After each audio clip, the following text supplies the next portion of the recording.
Yeah, whenever you're ready, just tell me when you hit the button. Word. What? I already did. I hit it. What? It's done. God damn 2 it. seconds ago. Keep up. 9 seconds. All right, good enough. There we go. That's how you do it. I should never let Ian come late because now that sounds really bad. Now that after your the beginning of your I conversation, would have been here earlier, but that's exactly my problem. Oh, that's terrible. Yep. I gotta clean up this. I'll clean them later. Are you still referring to the googly eyes? No, I'm talking about the figures.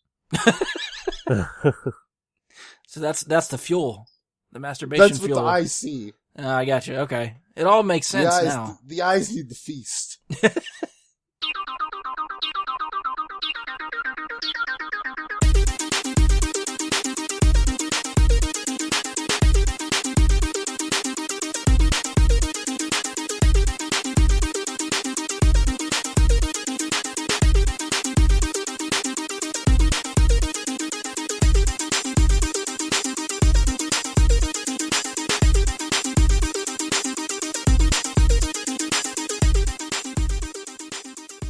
Hello and welcome to another episode of Bry Guy and his Super Friends. I'm your host, Brian Labick. Joining me for this episode is Andy Stoles. What up, podcast peoples? Mike Bradley. We are going to get Gary. Glenn? No, all right. Did something with a G. Nice. And Ian Leidig's back. What's up, guys? Check me out on my podcast, Blart by the Second. My last co-host finally killed himself, so now bring it on my new co-host, DJ Blah Blah Blah, and we're killing it. So we've moved on, and we're about halfway through the film now. Only 300 episodes left. Check it out. See, he's still never watched Paul Blart. It's such false advertising. It's not even funny. Halfway through it. So you say. Peanut Blart and jelly. Check the episode vlog. Yeah, what was the name of your show again? Glengarry Ross. Gary Ross. Yeah, something with a G. He's just stealing everybody's titles now. All right, so as I've been doing the last couple of weeks, I like to remind everyone we're getting close to 100. This is episode 91, so we're 9 away. My idea for the 100th is to hopefully get some guest suggestions, questions, topic suggestions, all that kind of good stuff. So if you want to send us anything of that nature, you can hit us up on Facebook, which I plug all the time. You can search Bry Guy Super Friends on Facebook or go to www.facebook.com/Bry Guy Super Friends. Or you can also email us at bryguysuperfriends@gmail.com or tweet us at BGSuperFriends on Twitter. All of that will work. If you would like to get in touch with us, give us some suggestions. And if we get that before we record the 100th, we'll see if we can work it in and give you some props maybe. If you actually give us any. No, none whatsoever. So it's working like really well. I know. I figured if I started this a couple months ago or, last month, started preambling this at the beginning, that maybe I could get some feedback between now and then. But yeah, nothing so far. Honestly, I think it's all about the anticipation. They're waiting until you say it's the 99th episode, and then all the questions are going to come rolling in, man. Yeah, the problem with that is we will probably record the 100th before it's actually the 100th. We'll probably record it 95, 96-ish, somewhere in there. Well, see, the viewers need to know that so that they know, so that when they hear the 98th episode and then they submit a question, and they're like, "Fuckers didn't answer my question. they had no questions submitted." Well, I will. If you check by the Facebook page, I will make it a point to post on there when we're going to record and how much time you have to give us suggestions and questions. So, round guess, we'll say you got maybe about a month to figure something out. And if you don't, I supply all the questions, so we know that'll be fun. Yeah, I don't know if we'll allow that. We'll see. Have to cap that somewhere. I'm going to bring a book of them. We're going to go through them. We'll give you 3 questions, and none of them can be Paul Blart related. That's fine. No issues here. I honestly say next week, Brian, we take clipboards with us walking around the celebration, and we just start asking random people, "Hey, I got a question for a podcast for us," and just... What's your name? It doesn't matter. A guy in first order stormtrooper costume. Good enough. And yeah, we'll just get a lot of anonymous suggestions. Yeah. I'll pretend like you're on a real podcast. Yeah, I need like business cards or logos or something. Make some T-shirts between now and then. There you go. Just start firing them out of a T-shirt cannon as we walk around I'll the be like- convention floor. Like, we're part of a YouTube Creator Network channel, and we'd like to ask you some questions. Just sound real legit. It doesn't matter if we actually are. You just gotta Just sell bring it. us clipboard, tie, you're good to go. Everyone will be like, oh, these guys know what they're doing. They're legit. Yeah, we'll see if we can come up with something between now and then. Yeah, shit, that's next week. So we're running out of time to prepare ourselves for that whole thing. All right, so on tap for this episode, we're going to catch up on some trailers that we've been falling behind on. So the big ones we'll talk about will be the latest trailers for Justice League, Spider-Man Homecoming, and Destiny 2. Just to kick us off, we'll start with Ian's close personal friend Zack Snyder and his Justice League movie. So this is the next movie in the DC Universe following this summer's Wonder Woman. Justice League will be set to release on November 17th. We got our second trailer for this movie. What stuck out to you guys about this trailer? It's even funnier than Suicide Squad, which I thought was going to be hard to top in the comedy department. How many times did you laugh during this trailer? Like 10. And if you know my laugh, that was most of the trailer. Just 10 laughs. Just prolonged exposure. I mean, I watched that clip where the Flash says to Batman, "What is your superpower?" And Batman says, "I'm rich." I watched that about 10 times easily. It was the height of comedy. That I will give you. That joke alone had me laughing more than I'd give it. Definitely Batman, Superman. Suicide Squad did have me laugh a little bit. I don't know if I'd say it was... Yeah, you know what? Yeah, I'll side with you. I think it was funnier than anything in Suicide Squad. Yeah, hard bar to top. Yeah, I mean, I would say the one word I would use to describe this trailer is direction. That would be just about all I could do for it, because it just... it was like everything they did. It's like, oh look, they're going to show us Cyborg, and he looks kind of lame. Awful. Look, they're going to awful. show us Aquaman kicking the shit out of everything on land, and what the fuck is that about? I don't know. It just... So you're saying that what, direction's bad? It's there, he's saying. He's saying it is there. No, direction. As in, not an erection, a direction. Oh, I'm thinking you're talking about like how the director is doing, like directing the movie. I thought he meant like there was a direction. They know where they're going with the franchise. No, I'm talking about the opposite of an erection. Okay, yeah, you should have led with that, not direction. What'd you say, flaccid? Yeah, that would work too. I don't know, direction sounded funnier. It just... I don't know. There was nothing about this that made me like, oh my god, that's going to be awesome. I'm going to have to go see it now. How did you feel about Batman Superman? Were you on board with that movie, or was that you get the same feeling from that movie? I mean, Batman versus Superman, I mean, it's the same thing as this. I'll go and watch this just for the action sequences, just to see if there's anything good enough as far as that goes here for me. But I don't know. This feels like a mess. Just watching what they've done so far, it just feels like it's going to be a mess. Did you like Suicide Squad at all, or no? I liked Will Smith and Margot Robbie in Suicide Squad. Okay. So you did enjoy it. That's most of the movie. See, but then you throw in the Enchantress bullshit and the Jai Courtney can't find a job bullshit, and it just ruins the movie. Did you, I just know. For your opinion, do you like Suicide Squad better than Batman Superman? I'm just trying to gauge where you're at here. Oh, no. Suicide Squad, I mean, the one biggest thing for Suicide Squad is give me an emo Joker, and I'm going to just fucking give you the middle finger and say no. Okay. Like, I'm sorry, that it just... You can't do emo Joker and have me respect the movie. Gotcha. Sorry to anybody that liked that version. You know, it wasn't against Jared Leto. I actually thought until I saw the movie that he was going to be a really good Joker. And the parts where he's acting as the Joker, he doesn't do that bad. It was just, I don't know, the emo gangster thing just wasn't there for me. Yeah, between all the stuff they left on the cutting room floor with Joker, you wonder if they crafted some sort of different story for him that maybe worked better. Yeah, I mean, I feel like they could have had a better movie if they got rid of the Enchantress entirely and made him the villain. Yeah, I could see that. Definitely. So, yeah, Suicide Squad just never didn't do anything for me. Okay. So, Andy, you got anything? About Suicide Squad? Well, I guess this trailer. yeah, we wound up in the wrong place. I thought it looked pretty cool, but then again, I liked Batman v Superman and the Suicide Squad.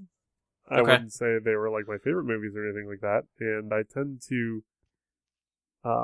I'm interested to see where Zack Snyder is taking this, because I mean, I did like Man of Steel and I did like Batman v Superman. They definitely had their issues, but you can tell that he's bringing that whole dark feel to it again with like the costumes and the enemies. Do we know who the enemy is? They mentioned the fact that the enemy is already here, and that you see something drop down, but I don't think I recognize that. They're alluding to, and basically you can pull all of the clues to the villain in this movie from the nightmare sequence in Batman v Superman. Darkseid, right? Yeah, they're teasing Darkseid. I don't think he's going to be in this movie. So I it's think just going to be like his minions. Yeah, from what I understand, you're going to get a lot of parademons and stuff, which we saw in Batman Superman, and you see a little bit of them in the trailer too for Justice League. But I think it's going to be one of Darkseid's minions. I think the name that I heard tossed around was Steppenwolf. Yeah, But I've heard the same thing. Know who that is actually? Besides the 70s band? Yeah, right. I don't know. I know, Ian, I put you on the spot with being my DC knowledgeable person. Do you know anything about Steppenwolf? Nope. Okay.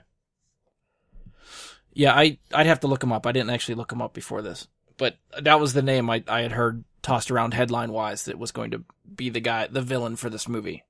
Which, we don't see him in the trailer, so I'm glad that they're taking a cue, or at least learning from the Batman Superman trailers, at least for now, and not showing us what the big villain is. Yeah, I really hope that they don't. Yeah, I mean, there's still time for them to get another trailer out between now and November, and I'm sure we will. Don't give them a chance. Don't give them an opportunity. Well, here's Brian. the thing. I've learned my lesson. Like, if they do another one, I'm not watching it. Okay, you're just gonna... Like, I'm gonna see it regardless. I mean, I don't know how I personally feel about this trailer and the tone and stuff. I'm kind of over the whole Zack Snyder dark, gritty universe. Like, you look at this trailer, and then you watch something like Wonder Woman, and just the color palette is completely different. Like, Wonder Woman is bright and has color to it, and this trailer is just dark and black all over the place.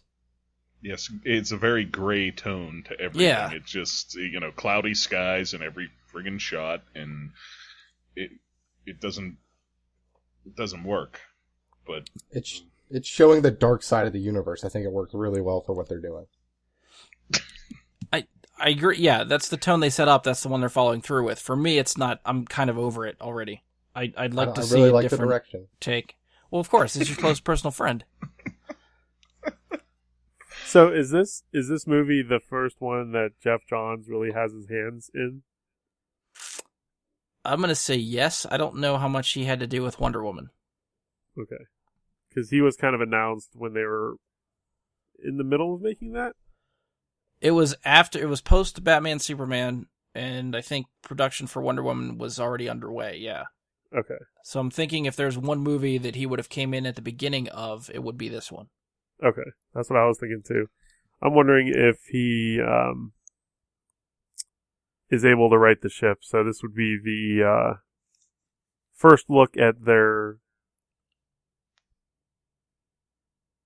new production setup, I guess. Well, I mean, even like what Ian said, it's already funnier than most of the movies that have come out for the DC movie universe.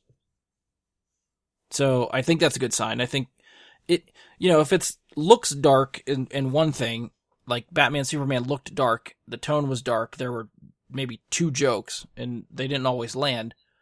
This one feels dark, it looks dark, but at least it's going to maybe be a little bit lighter in tone just because of the jokes. Like if they keep things a little bit funnier. Like I think Aquaman and Flash are probably going to be the 2 big they're going to bring the humor to the movie. So I think that'll lighten it up and just not have like brooding Batman and, wanting to kill Superman the whole time and all that stuff.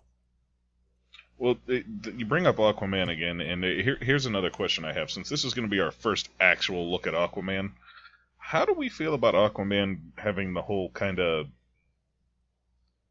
tribal warrior vibe?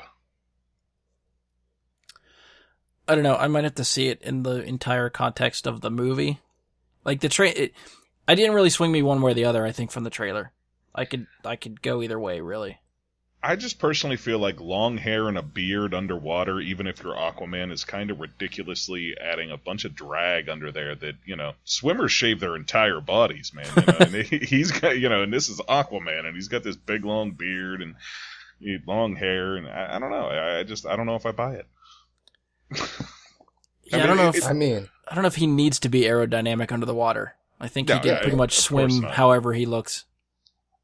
Yeah, I get that. I'm just being an asshole. It's just such a change from what you're used to seeing of Aquaman in comic books or any other representation, as being, the clean-cut blonde guy that, Well, I think that's kind of the point, right? Because Aquaman was always like the butt of the joke.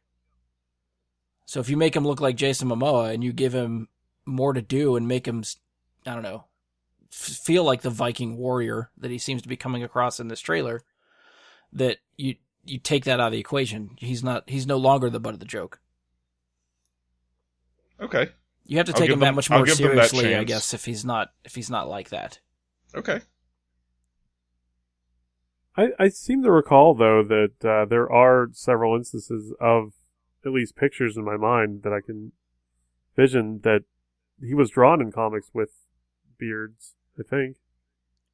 I don't read a lot of Aquaman stuff, so I would not know. I want to say you even get to play as Aquaman with a beard in the Injustice game. I think he's had like a mustache, goatee, or a beard or something in different iterations. I don't know if I remember him with like really long hair like Jason Momoa. No. But yeah, facial hair I think he's had before. Yeah, I can recall that. Okay. That rings a bell a little bit. I don't know. It's not that I'm not sold on the idea. I think it's actually an interesting idea to try and at least make him look badass as opposed to the clean-cut blonde guy. We'll just see how it comes across when they do it. He kind of just feels like the front man for like a metal band to me. He does. Yeah. I'd listen. You're the Aquaman album. I'd stand to the shit out of that. That would be really dope. They should have a release song that called Murder about mermaid murder. I'd listen to it. Mermaider. Mermaid. That's actually a song, Mermaider. What? Is it done by a metal band? Oh yeah. I think you're onto something, Ian. You guys ever watch Metalocalypse? I've heard the show. I've never watched it. Yeah, the band that made that show has a song called Mermaider. It's actually pretty badass. They beat you to the punch, Ian. I know, that's who I was copying. Oh. I was stealing it from them. Well, that just kind of ruined the joke. Yeah, cut this out. Damn it, Andy, and your pop culture references. What? Damn Couldn't it. just let that slide. Subtle. Yeah, I don't know. We'll see how this goes. The whole thing. Do you have a robot though? Batman? Is this car a robot now? So it looks like it walked at one point. It's like a big tarantula looking thing. Yeah. I'm guessing that's some sort of badass. tank thing. Like, I don't think it's the Batmobile. A spider tank. Yeah, sure. Let's go with that. So does Batman have a mech warrior now? I mean, I hope so. Is Or this a Gundam? Transformers Was that- crossover? Gundam? Is that better? Transformers, maybe. No, fuck no. I mean, I'd watch that. the Batmobile in Arkham Knight it's not quite what shows there, but it has similar like movement capabilities where it can kind of hover and, turn in place kind of thing. It has that tank feel to it. Is that what we're thinking that is? Like the tarantula looking thing, we think that is the Batmobile? I thought it was two separate vehicles. I assumed it was the same. No, that's the Bat Spider.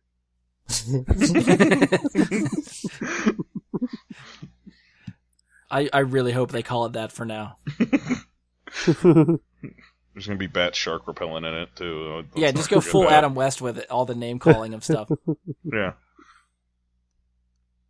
Yeah, I don't know. I think with the way Batman Superman was really dark, over reliance on CG. I don't know if I guess maybe I was expecting something a little bit different, or maybe a less reliance on CG and all that stuff for this one. But to me, this trailer does the same exact stuff that Batman v Superman did. So I feel like if you like that movie, you'll like this one. If you didn't like that one, you won't like this one.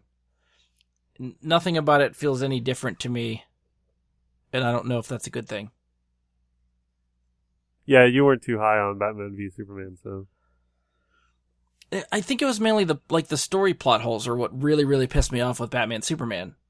Just the way they didn't resolve things the way I think they should have, or the whole Martha thing is such a fucking stupid way to write your movie. And No one else had ever thought of that. That is original, and Zack Snyder is a treasure. And at first it's like, oh yeah, you know what, that's true. They both have the same, their moms do have the same first name. And then immediately afterwards, you're like, that is fucking stupid. There's a reason why no one brought that up before, because it's fucking dumb. Wow. Do you guys want to see Brian rage a little bit? Yeah. I was So this talking is your to call. one of my close friends today about what we were going to talk about tonight, and he brought up that Man of Steel is in his top 5 superhero movies ever. What? And I told him I was Did you going get to the tell you rest? about this on the show. The rest sounded normal. What, do you remember the other he was four? like, oh, the Dark Knight, the Okay. original, like Tim Burton Batman, and Okay. the Avengers, things like that. So it wasn't, that outlandish with his other choices, and I'm just kind of like, so how the fuck does Man of Steel fit in above, Batman Begins, The Dark Knight Returns, so on and so on, and I just kept listing movies like, yeah, I like it better than that. Yeah. I'm like, all right. Yeah, I don't know where to handle that, really. Because that movie's not as terrible as I think it. I think it gets a rap for being a lot worse than what it really is. I think the whole extended action sequence at the end, it's like 45 minutes long and just continues is a bit much. I think the first half of that movie sets up Superman really well. It's somewhere in the second half that I sort of fall off.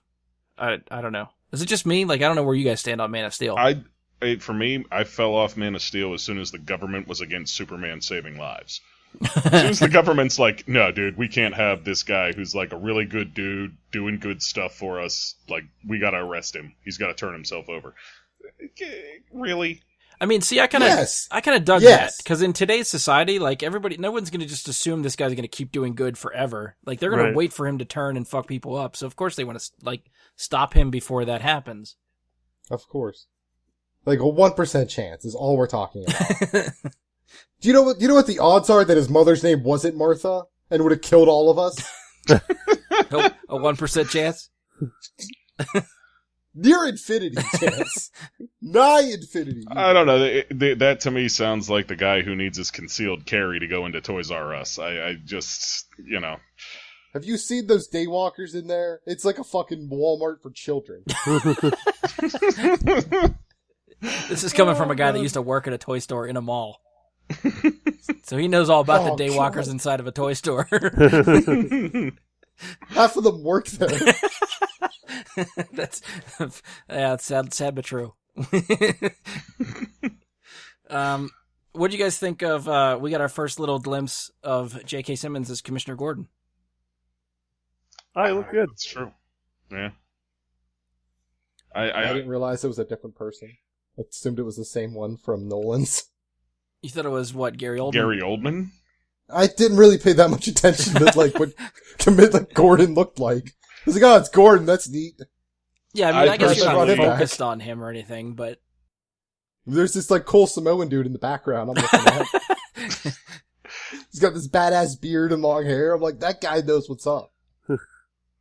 I did laugh at that line though when he's like, "Oh, dressed like a bat." I dig it. For me, J.K. Simmons' presence is, I don't mind it one bit, but at the same time, I see it and I think to myself, right now, the movie we're talking about next, I much rather would be talking about him being in that movie. Yeah, I agree. So, as much as I like it, give me him back as J. Jonah Jameson, and I'll be happy. So, yeah, I wonder if that's actually all we'll get of Commissioner Gordon in Justice League, because I feel like they're just saving him for the Batman movie. I would presume so. Yeah, you wouldn't imagine he would have a tremendous role in this one. Yeah, so I mean, he never really had much to do with the Justice League in the comics, anyways. Like like when Batman would go off and do Justice League stuff, Gordon would almost never be a part of the story. Right. So, I think maybe we're just getting an intro to him as Gordon, just like, oh, hey, look, he's going to talk to Commissioner Gordon for a second. We're going to move on from that, and you'll never see him again in the movie. Yeah, fun little Easter egg type thing. Mm-hmm. Were you guys surprised they didn't show Superman? Would you have liked to have seen Superman in this trailer? Do you even think we'll He's get Superman dead. in this movie? No, he's dead. They're bringing him back. We'll see. I would assume by the end of this movie they would at least tease that he's back. More of a tease than the dirt lifting off the coffin in Batman v Superman. Right. Okay. I see it as Superman returns at the end of the movie and saves the day. They're getting their asses handed to them, and boom, Superman returns. And Well, this is supposed to be what, part one of, like, Justice League is a two-parter, right? This is only technically part one? Think that's correct, yeah. So I feel like they'd save the big, like, I wouldn't be surprised if we get Superman at the very, very end of the movie. I don't know if he'd come in as a third act hero, like you're saying, Mike. I could see him just showing up, and then we'll wait for him to do the hero stuff in part two. But you're talking if this was directed by somebody who knows what the hell they're doing with this shit. Well, sorry, that's why we're Ian, hoping. He's your friend. I'm sorry. He seems offended. That's why we're hoping Jeff Johns had something to do with the creative process of this movie. We might have to get Ian some tissues. He used all his tissues. He's beside himself. He's out of tissues right now. Hold on, I'm gonna get him a salt shaker. I'm just gonna pour some salt. Ian, do you have anything to add? No, I'm good. I think the one thing I would add is that when Superman comes back, if it's this movie or the next movie, can we please get the song? Like the John Williams Superman theme? Yes. Yeah, I don't think that'll happen. As much as I'd love to hear it. I just think it would be so great if they just were like, you know what? Fuck what we've been doing. We're throwing the song on it. And, just, why not? Yeah, the only thing with that, like, they established a new Superman theme with Man of Steel. So that's the theme that's going to resonate with Superman throughout all of these DC-connected movies. Yeah, that's true. You're more likely to get Superman theme in Deadpool 2 than an actual Superman movie. I'd take it. Because, that joke. If, what's his name gets cast as Cable, there's going to be a Man of Steel joke at some point. He's going to call him Zod or something like that. Michael Shannon, yeah. Yeah, something's going to happen with that. Do you guys have even just from the trailer even, do you think you can pick out a character that you might think would be your favorite after the movie? I mean, Batman I think is the obvious choice, but... It's Batman. So, you'd say not Batman. One of the other ones. All right, yeah. Besides Batman, then we'll say besides Batman. Wonder Woman. Okay. Mike, do you have a pick? Aquaman being a close second, because I've never been a big fan of Cyborg. I feel like he's the odd man out. I'd be surprised if any of us said Cyborg looks to be the favorite character. Yeah, it's just like that superhero just never really did anything for me. For me, I'd say it looks like Ezra Miller's Flash is going to be where I'm at. I think that character is going to be one of the most relatable ones. It looks like he's going to get a lot of story and screen time. Yeah, because we get the flashback shot with him and his dad. Right. And he's going to be hanging out with Batman, and Batman's going to be getting more than anybody else. Yeah. So do you guys think there will be a lot of connective tissue between Wonder Woman and Justice League? I don't think so. I think there will be something, but I don't think it'll be a lot because Wonder Woman does look like it's going to take place on whatever planet she's from. Well, Wonder Woman's in World War One. Yeah. Yeah, but it did in the trailer for that. Wasn't there also a bunch of, Like you start in her, like wherever she's from, the Amazonian place. Yeah, that's what I'm talking about. I thought look to me like there was going to be a lot of it that took place there. But I mean, that's still on Earth. That's not another planet. Okay. Because that's how Steve Trevor crashes there. That's Chris Pine. Right. Okay. Yeah. Gotcha. So I don't know. I don't know what kind of foreshadowing they'll do from World War One to present day. Like, unless they just start laying the seeds of like whoever the villain was, there earlier on looking for something. Because they, I guess they sort of tease like this whole mother box thing, which is like the glowing box that in Batman Superman created Cyborg that we see from the conveniently placed internet video. Mm-hmm. And we get a couple of shots of, I think, in this trailer. And I didn't know pretty much anything about the mother boxes either, but from what I was trying to look up, I guess there's 3 of them. And I'm assuming this is probably going to end up being like the MacGuffin of Justice League. Like, that's the thing that everybody's after. That one of them was left with Mankind, one of them was with the Amazonians, and one of them was with the Atlanteans. There is some sort of big battle sequence tease in the trailer, which, from what I was trying to read online as far as speculation, they're saying it's the Amazonians, Mankind, and the Atlanteans all facing off against Darkseid's armor, whenever that was. I'm assuming that's a flashback, like that might open the movie as like a prologue or something to set the stage about what he's after and why. And okay. I'm hoping that explains the mother boxes, because again, I don't really know too much about them, other than there's some sort of like alien tech or something, I think. Ian, I'll defer to you again. Anything? Mother boxes? They do whatever you want. So they're what, like the Infinity Gauntlet? Well, it depends. I mean, it depends on the writer. It's more of a, just they're important. Okay. It doesn't really matter what they do. You want them. Someone else has got them. You need them. Fair enough. That's about all we need for this movie. It gives the bad guys a reason to show up. That's all we need. It's gonna be hard to differentiate between them since they're all called Martha. The Martha boxes. So excited for it. I can't wait to find out everyone's like connected in the same way. Everyone's mother is named Martha. Yeah, that's how you join the Justice League. Oh, shit. I swear to God, Ian, if you're right. As if I needed more ammo against Zack Snyder, that would be the one to do it. He'd be the only guy to ever do that storyline. That would be I'd true. Respect the hell out of him for it. The first and last. That would be You could never top his interpretation. You knew. Anything else for Justice League? Did we get Ian's favorite? We did I not. cut him off. Who are you thinking is going to be your favorite? Other than Jeremy Irons. Is he even in this movie? Alfred Pennyworth. Yeah, he is. How is Alfred not going to be in it? I didn't know how much we're going to spend like at the Batcave or Wayne Manor. All he needs is a second, and he's going to steal my heart and the movie. Should I specify hero? Like which superhero? He's the best superhero. Okay. He makes delicious cucumber sandwiches, and everyone enjoys them. All right, I think that's the best we're going to get out of Ian for this question. Any other final thoughts for the Justice League trailer? Nope. All right.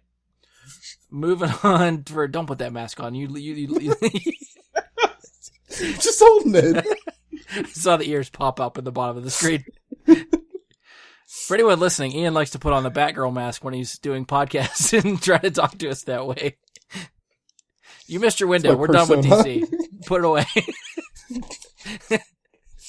So we're moving on to Marvel. The Marvel and Sony joint release for Spider-Man Homecoming, which will be Spider-Man's first solo movie as part of the MCU. We had his debut in Civil War. This is his first movie by himself.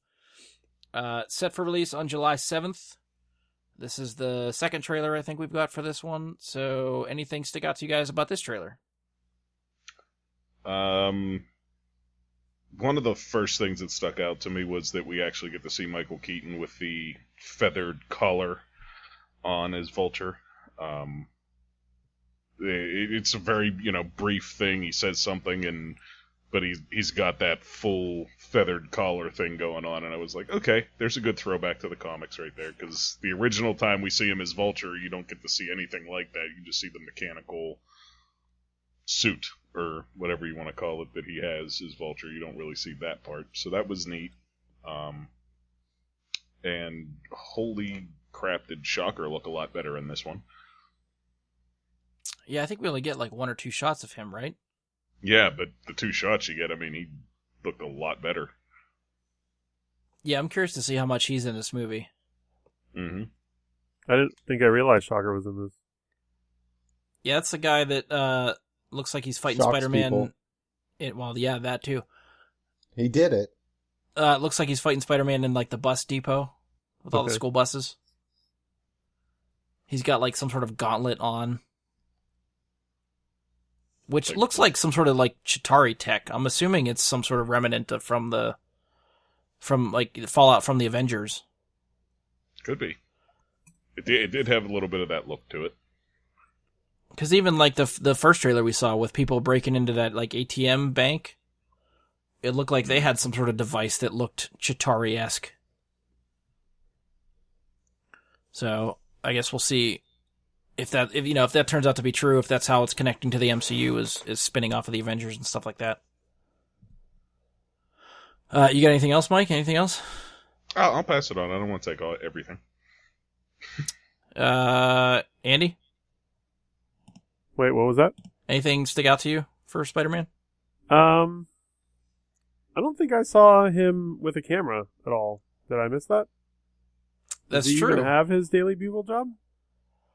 Well, technically, I think guess that he's still in you- high school, so I don't know if they'd give him like a full-time or even a freelance. So, like, J. Jonah Jameson might not even be in this, right? Yeah, I don't think. I'm pretty sure they said that the Daily Bugle and Jay Jonah is not going to be in this movie. Okay. So I think they're purely focused on high school career and that kind of thing. The thing that stood out for me, I guess, was the frequency at which Iron Man was in the trailer. Yeah. Good thing or bad thing? I'm leaning towards bad. Do you think we'll get more of him in the movie, or do you think everything we see in the trailer is it? I don't know. I just really hope it's not Spider-Man and Iron Man. You know what I mean? Like, I want a Spider-Man movie with, okay, you can add a little bit of Iron Man in there. That's cool, but it seems like we're getting a lot of fucking Iron Man. Yeah. Yeah, if Iron Man comes in to fight with Spider-Man in the third act of the movie, it kind of defeats the purpose of a Spider-Man solo film. Yeah. Agreed. I think the presence of Iron Man will be good because just they had good chemistry in Civil War, joking together. The jokes were funny between the two of them. Yeah. So I think that part of it will be good, but Spider-Man is really a standalone kind of guy. If Iron Man's there to pick up the pieces when he fails, I think it's going to create problems for the development of the character over time. Yeah.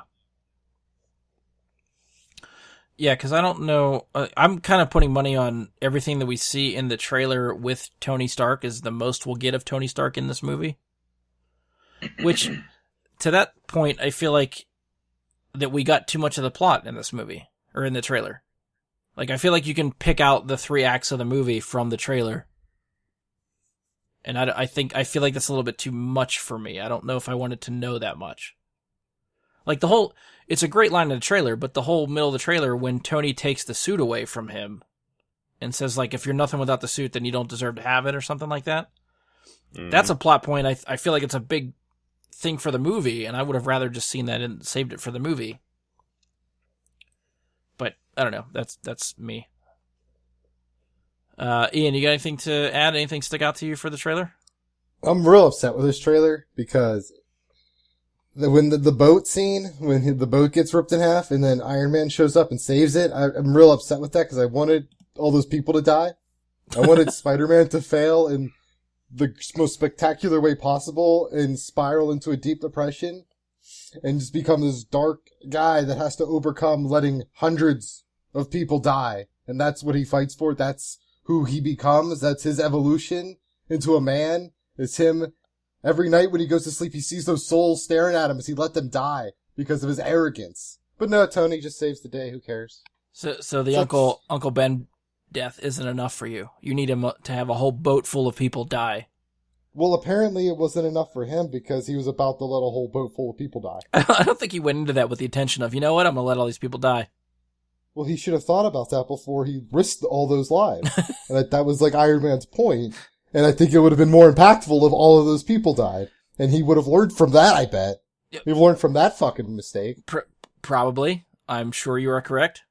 I don't think you are aware of the audience that would be seeing this movie. Considering it's a Disney They've movie seen people and die. Probably kids will see this movie. Han died and everyone was fine with that. I mean, on the boat scene, I do have a serious issue with it too, Ian. You know? Yes. You cut a boat in half. It doesn't matter how hard you pull or push it back together. The water is coming in. Yeah. I thought that was It's more kind of- like they were sealing it so like they had time to escape, not like so they could like sail back to shore. If a boat's cut in half, it's going down pretty fucking fast. I Like, mean, think if you're Iron just think Man- about it. I mean, I get that, but I think when Iron Man shows up, it almost doesn't matter. He could like lift the whole boat almost. I mean, I think we get a quick shot of like the water coming in underneath. So maybe there's more to that sequence. Maybe Spider-Man's webbing the bottom or something to try to stop the intake of water. I don't know. I don't know either. I don't have an explanation for it. It's ridiculous. Like, I like the idea of, Spider-Man has to, hold shit together, like the train scene in Spider-Man 2. Yeah. That was an awesome scene because, okay, that's ridiculous, but it's Spider-Man. He could do it. Sure. But, I don't know, the physics at play there just don't make sense to me. Yeah, maybe they're not showing it. I'm hoping they're not showing us all from that sequence, so maybe there's something there we're not aware of or we're missing. That makes that make sense? I don't know. You ever paying that much attention to like how much the boat split and how much like water's in it while running calculations? You're just like, oh fuck, Spider-Man's gotta save those people. And then he struggles and then Iron Man shows up and then like a scene later you forget there was a boat. Split in half. I mean, the other thing is like, as long as people just get out and swim, they should be fine. True. I mean, you'd think they'd have life preservers or something on the boat. But they're all a bunch of children that like don't have legs. I thought was who was on that boat. That's why it would have haunted him. It would have haunted him to his grave. Bunch of handicapped kids. Yeah, it was the Special Olympics boat. It's just getting worse and worse. If Vulture attacks the Special Olympics boat, he really is a dick. Like, if he's like, you know what, Spider-Man's, like, I don't care what supervillain you are, if you're enough of a dick to go and split a boat full of Special Olympics children in half, Olympians. you're just not my type of villain. You have no scruples whatsoever. It's just... They try so hard to make the villain relatable, and then he just splits in half a boat with handicapped kids on it, and nobody can ever side with that villain or feel for him again. But Spider-Man almost still does, and that's why he's a bad person. Spider-Man should be in prison. You're pulling stuff way out of left field tonight. I don't know where to go with you. All right, so Brian, what did you think of the trailer? I mean, I liked it. Like I said, I think it gave maybe away a little bit too much of the plot. I would have liked to have had some of the stuff, especially some of the stuff with Tony Stark. If my theory is correct that that's all we're getting of Tony Stark, I'd like to save some of that for the movie and not have it all in the trailer. From what the trailer was showing with Peter and his friend, I think that relationship is going to be fantastic. And I love the spider suit. The fact that he hits that button and it like gets limp and then falls off or tightens up and form fits him, I thought that was awesome. Some like Back to the Future tech. Yeah, that's some pretty cool. was a cool idea because I don't know that was ever in the comics, so I really like the idea, especially even more so if it's just an original idea. Yeah. Well, even for something as traditional as like wearing the suit under your regular clothes, so then you rip off your regular clothes and you're already in your suit. Like, this is just a different way to do that. Actually have somebody change out of their clothes into the superhero suit. That seems believable. Yeah. I guess we get like sort of what Mike was leading with. We get a little bit more Michael Keaton.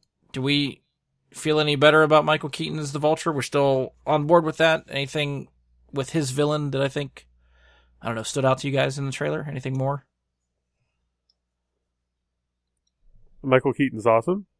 Yeah. That's where I'm at. Is like, as soon as they're like, oh, Michael Keaton's going to be Vulture, I'm like, I don't know how I feel about Vulture, but Michael Keaton will be good. He'll pull it off, Like, if they had said, oh, we're getting, I don't know, Clive Owen to be the Vulture, I'd be like, well, I'm not watching this movie. So, There was one thing I was reading about that, some theory that has to do with like Vulture and I guess sort of like his motivations. And this sort of stems off of something that Marvel TV was trying to do a couple years ago. I think they're trying to connect the dots, if this theory is true. But they're saying, I think it was way back in like 2015, Marvel TV was talking about plans to move forward on a half-hour comedy series based in the Marvel Universe called Damage Control. Does anybody know what Damage Control is? Are they the people that come by and clean up after all of the... Yes. That is the, like, overworked, underpaid cleanup crew thing of, like, the Marvel Universe. So they're the ones that are cleaning up all the damage that superheroes cause. Since the announcement, details on the show haven't really gone anywhere. Online rumors and set photos seem to hint that Damage Control has a presence in Spider-Man Homecoming. And as far as being connected to like the Vulture and stuff, one of the rumors they're talking about trying to connect the dots is that Damage Control is created by Tony Stark post Ultron. Like, he still feels guilty, still needs a way to help people. Or sorry, post Civil War, because the Avengers are no longer together. So, and he's, ridden with guilt about the whole thing, so he's trying to still find ways to clean up and help people, so he creates Damage Control for all the shit that they keep causing. But I guess Tony Stark bankrolls it because S.H.I.E.L.D. still kind of has their own problems. If you're watching the TV show, you understand all that stuff. And Michael Keaton's character is rumored to run a salvage company that used to benefit from all the superhero destruction prior to Tony's creation of Damage Control.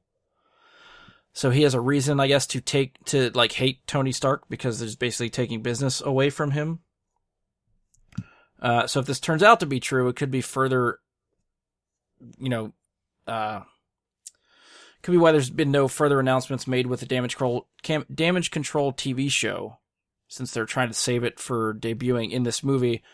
What I'm not sure of is, I don't know if, and this could maybe like the conspiracy theories between Marvel TV and Marvel Studios, but that maybe Marvel Studios has now laid claim to Damage Control where you can no longer have Damage Control on TV? Or do you think that we might actually get a Damage Control spin-off television show after they debut in Spider-Man? Do you think they care enough to be like, you guys can't have Damage Control on TV? Do you really think they're that petty about it? Like, no, you guys can have fucking Damage Control. I mean, if they're not letting them play with characters that they should be able to play with or work that out, or just the fact that S.H.I.E.L.D. and the MCU don't talk to each other basically at all. Like, I don't really care what it is. I feel like they could be that petty. It's Damage Control. Like, who would care? I don't know.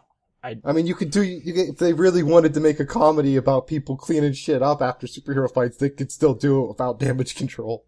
True. I don't see it moving the needle in either direction. I really feel like that show would definitely go down the Parks and Recreation avenue. Like, I feel like it would feel like almost like a modded version of that to me if they were going to do it. That would be cool.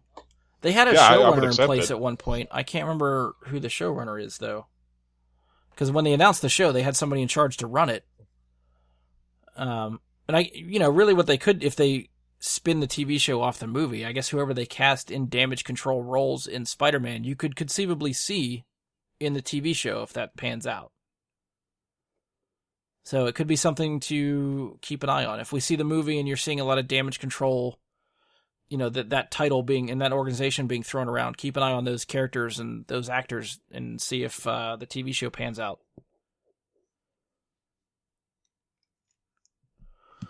Yeah, I think that's sort of all I had for Homecoming. Anything else for you guys stand out for Spider-Man? WhiteSpiderLiquid.com. Oh, we're back to that. Check it out. I can't wait till we review Spider-Man in the summer. I'm sure that'll be... Actually, I don't know if I want to have you on for that, because I don't know if it'll just be White Spider Liquid everywhere. That's exactly what's going to happen at the movie theater. Be handed out white liquid t-shirts with WhiteSpiderLiquid.com written on them. Check it out, guys. I'll be there. Find me. Have you claimed that domain yet? I think you should.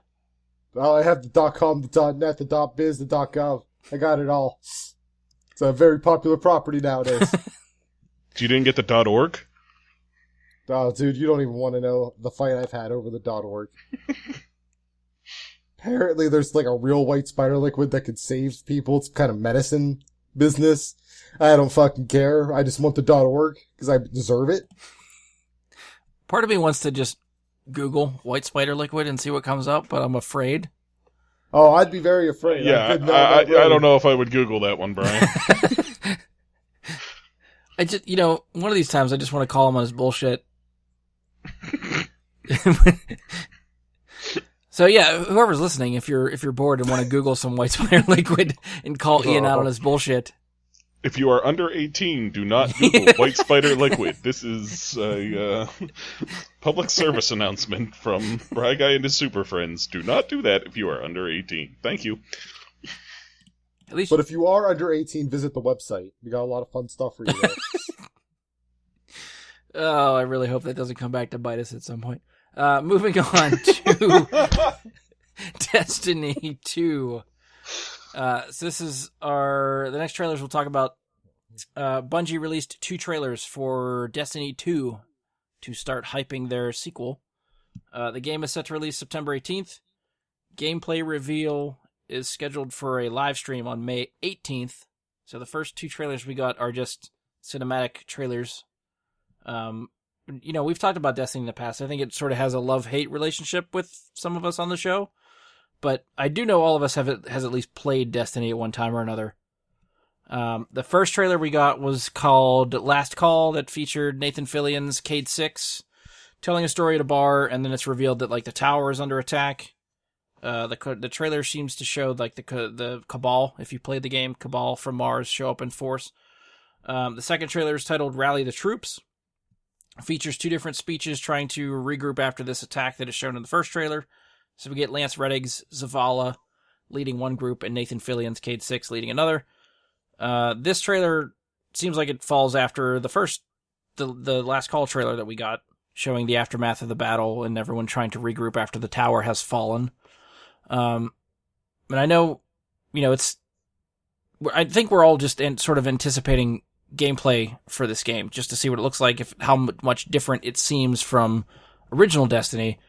But just with these cinematic trailers, what did you guys think of these trailers? Mike, I'll start with you, since you're the resident Destiny person here. First and foremost, I'll say, rumor mill has been going for a long time. First raid, Destiny 2, we're getting a Cabal raid. Which is something that is just like the glaring omission from the current Destiny. That's true. Yeah, you go all these different places. Mars, there's no raid. But it to me, it was an excellent troll by the developers for Bungie and Activision to have it be that, oh, look, the tower's destroyed, you lost all your stuff, I lost all my stuff, and, it a really dumb excuse, but at the same time, a funny troll for them to not have to have you carry over all your stuff you've earned over all the time you've played it. See, I can kind of appreciate that, though. Instead of just it was a great idea. because we all got kind of pissed that all the stuff that you've spent 3 years hoarding in Destiny 1 does not carry over into the sequel. Well, there's an actual story reason why it doesn't carry over, so I can appreciate that. Instead of just saying, by the way, all that shit, we're starting over. Screw you. So, well, and there's also a good question. It was posed by the guy who's the leader of the clan I'm in for Destiny, and he basically said, so why aren't all the Guardians naked then? What happens to the gear we're wearing when Destiny 2 launches and goes online and everything? Do we lose that gear too when we start naked? Because, what would be, why in the trailers here, it's not a bunch of naked Guardians out there. Where's all the gear you were wearing when the tower was attacked? The Cabal caught everyone in the shitter. Yeah, exactly. That's what I'm saying. Like at least let us carry one set of armor over or something. But they're not going to, obviously. But it would be a fun thought. But I don't think they're going to allow just specific pieces of armor to come through. And my other issue with the trailer is, we get our Titan Vanguard. You get the Hunter Vanguard. I personally play as a Warlock. Ikora Rey is nowhere to be seen, given some speech to rally the Warlocks in this trailer. She's next to Cade. She's there, but she doesn't. They're like, fuck the Warlocks. People who play as Warlock, they can, whatever. So I feel like that's the way a lot of players in Destiny feel too. So I deal with it. All the Warlocks out there feel slighted. We do. Well, I don't feel like their head person has a charismatic feel to her as the other two do, though. So if you're going to launch a trailer, I would use the other two. You know what I mean? Yeah, Nathan Fillion's the way to go for these characters. If you're going to use him in every trailer. From playing Destiny, I enjoyed going back to see Cade, and I enjoyed going back to see the Titan, but the Warlock girl just never really did anything for me. She's just like, oh, she's there, she gives me shit. All right. I didn't really care for Zavala either, personally. Like, going back to see Zavala was nothing. Going back to see Ikora was nothing. Cade was the way to go. Get your rock off my map. He was great the whole way across. It's just a matter of, I don't know, gameplay. I don't think they're going to change as much as people think. Because what's there to change? There is talk of a fourth class entering the mix. As opposed to just having Titans, Warlocks, and Hunters, there is talk of a potential fourth class of some kind. Yeah, okay. That would be cool to see what they do with it. Hopefully something good. Because, the gameplay doesn't have to change. The shooting mechanic and movement and all that stuff, that is solid. Like, there is no reason to change any of that. That is one of the things that I really enjoyed about Destiny is the gameplay and mechanics are extremely solid. And, the weapons all fire like they should. Yeah. Well, you have that part of it's huge. And the way they use it as well to make you do things that are actually difficult for gamers today. Destiny's one of those games where it's not go in and shoot stuff until it's dead.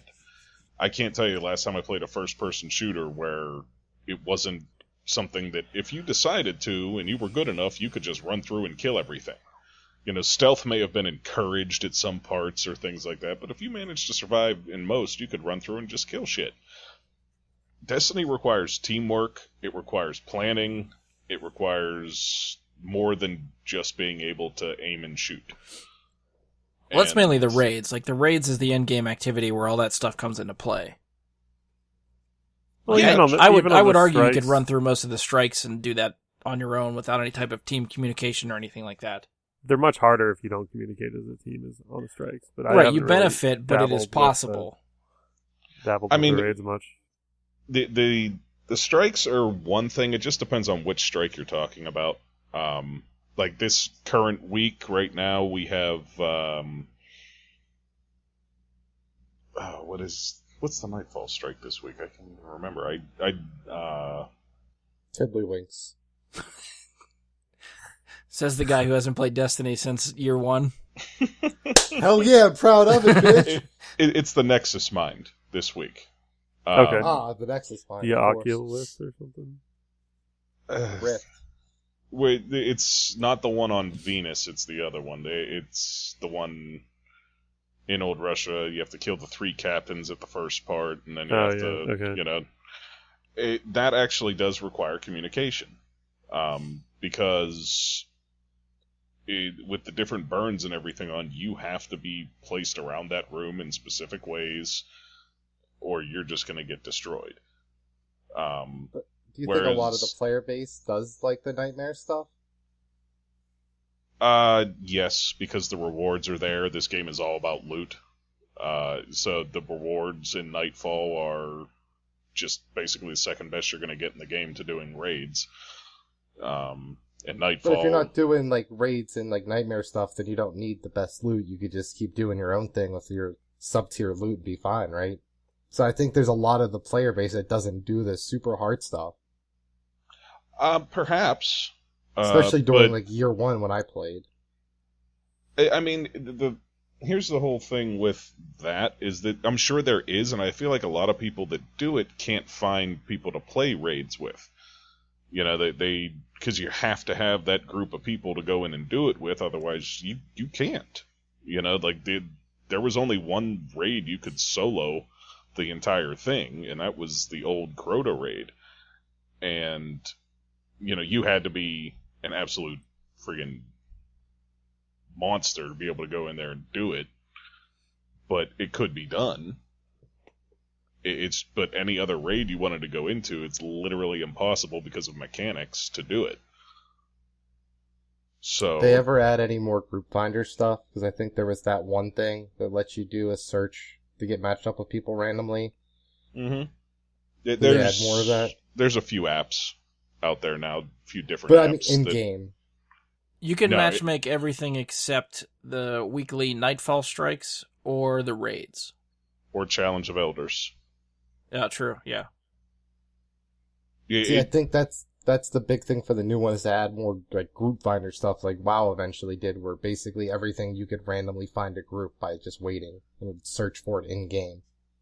So I think that was also one of the biggest weaknesses with Destiny at launch, and I don't know if they ever fixed that, was you couldn't communicate with people just walking around the tower. I think they've changed that. I think They I changed mean, that. you can like, you can- select them and send them an Xbox message. Well, even like if you That's have your still, like, too microphone, clunky. if you have your microphone in, I think if you get to a public space, there's like a one button press and your mic is open to the public. Yeah. See, that's better. So anyone That's that is still, like- also on that open to public channel, you can communicate that way. I think like that plus having a group finder thing would be a big difference for the game. Yeah, I don't know. But I actually don't know if Bungie will do matchmaking for the top tier end game stuff. If they haven't done it in 3 years for Destiny 1, I don't think they'll do it for Destiny 2. They're pushing their own looking for group service through their website, through their app. Yeah, but that was the other biggest fucking thing I hate about Destiny 1 was the whole fucking story was on the fucking Grimoire cards that aren't in the game. Oh, yeah. That's something they definitely have to fix in Destiny 2. Like, stop shoving me out of the game. I'm trying to play the game, not dick around on my phone. I've spent probably at this point more time than anybody except Brian on this game, and I have not even gone and read a single Grimoire yet. until I get above like 5,500 Grimoire, which is right around the max you can have. I'm not reading a single piece of it. Yeah, the story's there if you want to dig and find it. It's just that the original... I shouldn't have to. Right. The original Right. story that you go through to get in, get acclimated to the game was very clunky. You didn't really know who was doing what. There's one character that shows up in that part of the story that you never see again. The Stranger. Which, yeah, they have to address at some point.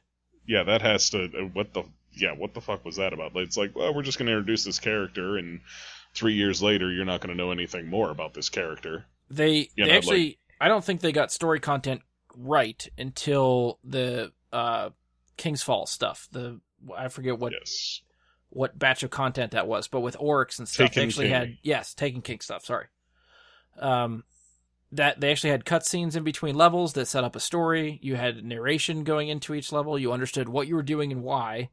That ended in the raid, and that completed that story. That was fantastic. If they can do that for an entire game, I'm on board. Yes. Yeah. I'm also curious, like, why they're getting rid of all your loot. Like, what, is there something new engine thing? Like, is there an actual reason for it? I think it's a new engine. Because if you think about it, when this game came out, they were catering to 360 and PS3. Yeah. And then they, tried to upgrade a little bit to be able to use it on Xbox One and PS4. And you could even swing back and forth between both consoles if you owned it on both consoles. Because I think when I bought it for 360, I bought the digital version, which at the time they had a deal that if you bought it for 360 on digital, you got a free digital copy of it for Xbox One, the later console. So when I upgraded, Destiny was waiting for me, and I could swing back and forth between both consoles. Not all of my friends on 360 had upgraded, so I would swing back and forth between Xbox One and 360. All my loot and gear would go back and forth between both systems. I could play with whoever was on, depending on what system they're on. It worked really well. If they're building Destiny 2 from the ground up for this console generation, Xbox One and PS4, they could go back and completely, change the engine. Well, that's what I wonder, though, like, how much they would change, because, the Battlefields have been running the same engine for a while now. Skyrim's using the same engine Oblivion was using. Same, like, the Fallout, new Fallout's using the same engine Fallout 3's using. I want to know how much they would actually change. Like, I can't imagine they're gonna build a new engine or even take, like, something like an Unreal Engine 4 and do modifications to it, like, to be that different where you couldn't use the old models. What I would say is that Destiny players would be perfectly happy with Destiny 2 being a giant expansion to what's already there. Yeah. I think they could have just done it the WoW way, where the new stuff from the new expansion, like Destiny 2, where even the rare stuff just kicks the ass of all the old shit from the old game and it'd be fine. Yeah. And then you could just have your little fun gun that you liked from Destiny 1. I want to know why they're getting rid of it all. I feel like there has to be a reason, like something in the development that caused it. And I don't know when we'll find that out. I don't know if they'll talk about that for the gameplay reveal when they finally start showing footage. I'm sure it's something that just would get leaked eventually because someone will say it. But I don't think there's a solid good reason for it. It's probably because they figured they could get $60 out of the player base instead of just chipping away at $20 here, $30 here. No, but you could just charge $60 for this, but still carry over the loot and just make it worthless after like the first 5 missions because you already got better stuff. No, yeah, that could be too. That's what I mean. Like you could just make it obsolete essentially. And then they can do the same thing like they did with the recent update, the big free update they came with all, revamped versions of the old raids, where, for a long time the Gallarhorn was not quite as useful. And now if you don't have a team full of Gallarhorns to take down Crota again, you're not going to beat Crota. So all of a sudden they bring a weapon back. So maybe with, if they did Destiny 2, 2 years into Destiny 2, say, one of the exotic machine guns that has a specific perk for something, all of a sudden that becomes relevant again. Because that perk is needed for whatever expansion piece they put on. Whatever. This has me wondering though, because I remember some of the guns, like the bonuses on them were like aim assist. So you'd have better aim assist, but they're bringing the game to the PC now. So there's going to be 0 aim assist on PC. So I wonder if that might be part of the reason is to get rid of all of the aim assist weapons. Because they would be basically useless on PC. Why would they be useless on PC? Well, no one plays with aim assist on like any shooter on PC. Like your mouse, you're already aiming really well. You don't need help tracking people. That's the whole reason people play on PC is for the precision of using a mouse and keyboard. Yeah, I mean, I understand that, but I mean, it would fuck you there's up. There's a few assist, weapons. It fucks you up. Oh yeah, it can actually. In this game, aim assist will screw you up several times. There's times where your aim assist is going to drag you off what you're meaning to aim at and onto something else. And it does get annoying, but there is certain guns in this game with really high aim assist that'll probably put that mouse to shame. I mean, Well, that's the whole point of aim assist is to equal it out. So yeah, I mean that's part of it. But I wonder if they're getting rid of it since that kind of gun wouldn't be used on PC. If that's just how their way of getting rid of all of that. I don't know. I mean, they have PS4 exclusive guns, PlayStation exclusive guns, so they could just do it that way with... They could. And they change the perks on guns all the time, because you can drop a legendary gun that has a completely different set of perks than the next one of the exact same gun that you get. You can I get, guess my question was more if they would just get rid of that as a perk in like at all in the game, or not just because it's coming to PC now. But I mean, they could certainly just turn that perk off for PC players, since I doubt the servers will be connected in any way. Yeah, I don't think it's going to be like, like I was describing with Xbox One and 360 being able to share them. Because, there's not going to have cross-platform play. We're not going to be playing Xbox to PS4 to PC people. Which, I mean, I get with not wanting to do with the PC people, but I still don't understand why they can't let you do it, like, with the two consoles. because they want people to buy it twice. No one's gonna buy it. Some people Actually, will buy it I know twice. many people that play on both PS4 and Xbox One. There's several people that I play with in my clan that have both. That's dedication. It's something. I don't do it. But I didn't say you did. I didn't say no, I'm you saying, did. I don't even own a PlayStation, so there's no reason. For a half second in my head, I was like, how's he playing it then? Yeah. Andy, do we get you in here? I feel like we're losing you. Just listening along, I guess. Did I ask you what you thought of the trailers? Did we get that far with you? I feel like we might have got distracted before there. I think so, but Okay, I can't remember. We were getting sidetracked. I don't remember if you've had your chance to come in. well, I mean, I talked about the three leaders of the different factions, or the Right. Okay. the Vanguard or whatever. Well, I don't know. Do you have anything The else to trailers add actually, the trailers actually make me want to play Destiny 2. I'm kind of glad I haven't played Destiny 1 for a while now, though, because I feel like it's just kind of running my head against the wall, because I'm going to lose all the stuff I would get anyways Yeah. to go to Destiny 2. So, Well, see, this is the thing that I keep thinking of, is they gave us another, the last couple updates they've done, they've given us these, checkbooks. They give you special challenges or objectives to do. If you complete all the challenges, objectives, they give you special things from this book if you complete them. They gave us a real big one to do to finish up the last 4 months of Destiny 1. My guess, and this is just me theorizing, is if they're not letting you carry over gear and loot and stuff like that, they might be able to let you recognize game saves. So if you keep a game save for Destiny 1, you buy Destiny 2, you throw in Destiny 2, and it recognizes that you've completed this objective or this book from year 1, or, the first 3 years of Destiny, and maybe they give you a special piece of gear or a weapon or something to use in Destiny 2 because you've dedicated time to Destiny 1. I think at most they'll check to see if you have achievements in it, and you'll get a thing that says I played Destiny 1. Look at me. I played Destiny 1, all I got was a shitty t-shirt. Yeah, or a really shitty dance. If you look for it, Brian, there actually is something out there about if you've gotten past X point in the game, that you'll get whatever I can't remember what they said you'll get for Destiny 2, but there is something that you'll get once you've gotten past X point in Destiny. Okay. I'm just hoping it's something worthwhile, because otherwise I do feel like, even though there is a story reason why you're not getting gear and weapons from Destiny 1, I feel like it could be a bit of a slap in the face for people that have played this game for 3 years and have nothing to show for it when the sequel comes out. But I think all those people knew what they were getting into. This was kind of hyped up as this almost like an MMO FPS.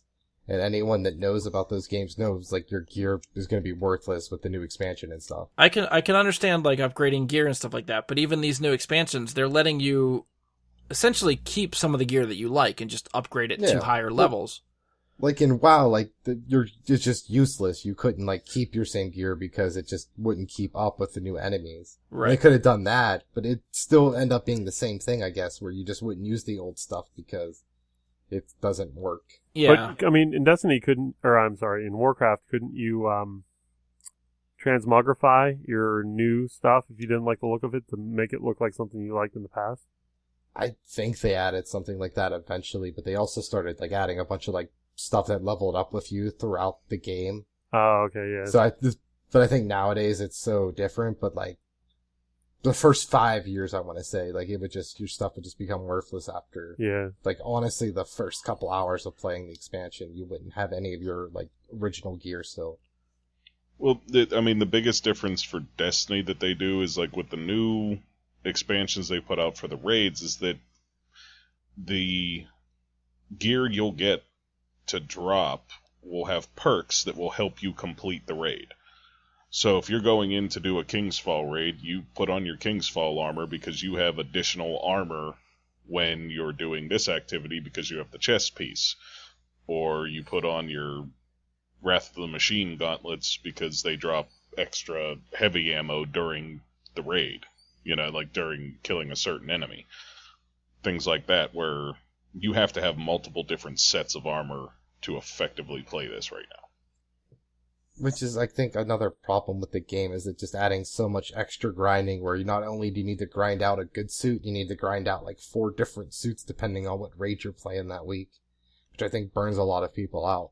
It burned me out. Yeah, I mean, it can be very easy to burn out on. It's just, you know. Ian and... I'm hoping... Yeah. Sorry, just Ian and Andy. When did you guys walk away from Destiny? I started playing the Taken King raids, and the next expansion after that, I just kind of... The Rise of Iron? Yeah. I didn't get that, so... Okay, so you lasted through the first 2 years? I think the Taken King was up through year 2. Right? Am I right, Mike? I think Rise of Iron kicked off year 3? Mm-hmm. Okay. Yeah, so Andy made it through 2 years. Ian, you fell off fairly early, I think, right? Yeah, like, whenever they added that, like, thing where you could... It was like a raid, but you could do, like, the early, like, easy part of it with the random matchmaking with people. It was like, I don't remember, even. You got keys or something to open up chests. But, like, there were higher levels, you couldn't just matchmake it. He's talking like about Prison of Elders. Yeah. Yeah, Okay. Like, within less than a month of that coming out. So that's House of Wolves. Yeah, I remember that. That sounds like a thing. Yeah. So that was man, dude. Second expansion for year 1, I think? Yeah, Sure. that's pretty early. Yeah. Andy said he thought he might come around for Destiny 2. Do you have any interest in Destiny 2, Ian? Or is this still... Oh, yeah. Bungie is amazing, and they make really good shooters. But the thing is, I'm only going to play it for the PvP, so that's the only reason I'd get it. I'm not dedicated enough to try and grind my way up through raid gears and stuff. Yeah. With that. But the thing is, I guess at this point, I would stick with Overwatch instead of learning a new PvP game. If you got Destiny, I'm guessing you'd get it for PC, or did you go PS4? I only own a PC now, so yeah. Oh, that's I'd right. have to buy a PS4. What? Maybe for that Spider-Man game you dicked Mike out on. No, don't bring that For up again. No. I don't need Romano coming after me about that again. I'm hoping he just kind of forgets about it and just keeps playing Xbox. And I hope he's there for the 100th. That's all I'm going to talk You about. That's fucking- all three of my questions in my book are about that Spider-Man game. yeah, he'll probably kill me before then. Yeah, anything else for Destiny? Were you guys disappointed they didn't show gameplay? No. I mean, No. what can they really show? I mean, aren't the mechanics going to be pretty similar? You would hope, honestly. Yeah, I mean, we're all I hoping don't the want them to shooting change. mechanics and stuff stays the same. Yeah, because I mean, I'm that's excited to try the beta. yeah. Like, Yeah. It'll be I mean, interesting. my pre-order is in. I will be in the beta. So It'll be interesting to see if they change any of the PvP stuff, because some of that got pretty frustrating. did they have like more game modes ever? Yeah. Like PvP? There Yeah, were I a feel few, like yeah. they've added stuff. game modes for PvP right now. They actually truncated it to try and improve matchmaking. Before they did that, there was always available 3 classic modes, 6 standard modes, and then 3 competitive. Mm-hmm. And now they truncated it just to improve matchmaking and reduce the number of modes available each week. So it's a rotating playlist each week of what you can play, just to get people in matches together. Because certain game types were not getting played. Yeah. It's like playing Titanfall 1 at this point. You're just playing deathmatch. Yeah. You guys ain't got anything else for Destiny? I think that might be where we tie this one off. I'm hoping they include Spartans this year. Think maybe Spartans? Oh, Halo. Yeah. Haha. Yeah. I was thinking that maybe they're not letting us have our gear now, but eventually year 2 expand, like year 2 of Destiny 2? Or would that be year 5? Yeah, that'd be year 5 of Destiny, year 2 Destiny 2. That maybe they, Cade finds like a hidden vault where some of our stuff was stashed or something. Like they might bring like it back. Backwards compatibility. Yeah. Yeah. I think what's more likely is sort of what they do with the weapons that were available in year 1, that they're like, no, we're not going to upgrade these for year 2, and then by year 3 they're like, oh, by the way, here's a new version of this gun from year 1 that now works. Well, and now you have all the old ones that you wanted from the new raids. Right. That's right. But it doesn't make a difference if I held that one from year 1. I still have to get the new version of the weapon now from year 3. Mm-hmm. I feel like it would be something like that they might make old gear and weapons available to you somewhere during Destiny 2 that were available in Destiny 1, but you have to earn them all. You're not just going to... Right. When I stopped playing, though, they had a weapon and armor kiosk near the Vanguard leaders, I thought. Mm-hmm. Yeah, where you were, like, if you had, what's a good example? The old exotic version of something, you could spend, what do they call them, Vanguard points, or I can't remember what the currency was, but you could spend such and such on the new version of said gun. Yes. But the problem with that was there was not always a new version of that gun. Well, yeah, like I had Thorn, and there was not a new version of Thorn in that. Right. But yeah, Rise of Iron bought a new version of Thorn. This expansion just brought back the Vex and the Necrochasm. So they're bringing them all back now, but for a long time there was a lot of them that you couldn't get again. Right. But I'm wondering if that's not going to be a similar thing for Destiny 2. Like that little kiosk. Be like, oh, you like Thorn and Thorn 2? Well, now we have Thorn 3, like... Part of me thinks like, oh, that's a neat idea, but part of me also says, no, fuck you, Destiny 2, get creative, make new guns, all new guns. Part of me feels that way about it, too, because do I really want, in Destiny Year 9 to be still using the same gun I was in Destiny Year 2? Yeah, but you'll be dual-wielding in Year 9. Ooh, there we go. Dual-wielding Fatebringers, or last word. Halo 2 is when they added dual-wielding, so I'm hoping they bring it back again. Everybody likes their aiming down the sights too much. Dual-wielding is a thing of the past. Hey, we did get Halo 5 Guardians, did we not? And that's what you are in Destiny, is a Guardian. You trying to make some connections there? Hey, who knows, right? Oh, are Guardians the Forerunners? What? Oh my goodness. So I'm available, Bungie. Hit me up. I know Zack Snyder. I know Zack. They could make story connections you haven't even thought of yet. Everyone's named Martha now. Yes. The Guardians were all Forerunners and they were all named Martha. That's a story. That's the Traveler's nickname, is Martha. It's his mother. He's also his own mother. Who saw that coming? Martha did. All right, we have WhiteSpiderLiquid.com. Check it out. Out of control. I think that's time to be done. We've had enough white spider liquid for one night. Yeah, we're gonna tie this one off there. Next week we're taking a week off. Mike and I will actually be in Orlando. We are going to Star Wars Celebration, so we will not be around to record a podcast. So jealous. Yeah, it's gonna be pretty epic. So I'm sure when we come back, there will be all kinds of stuff to talk about, at least Star Wars news. I'm expecting a trailer for The Last Jedi. So I'm sure we'll find something to dive into with that once we come back. Other than that, if you've enjoyed the show, please stop by iTunes. You can leave us a 5-star rating and review there, and be sure to share, subscribe, and favorite the show. As always, you can find us on Facebook. You can search for Bry Guy and Super Friends, or go to www.facebook.com/BryGuySuperFriends. And don't forget, you can send us questions, comments, topic suggestions, any of that good stuff, to bryguysuperfriends@gmail.com or at BGSuperFriends on Twitter. And on behalf of Andy, Ian, Mike, and myself, thank you for listening, and we will talk to you guys next time.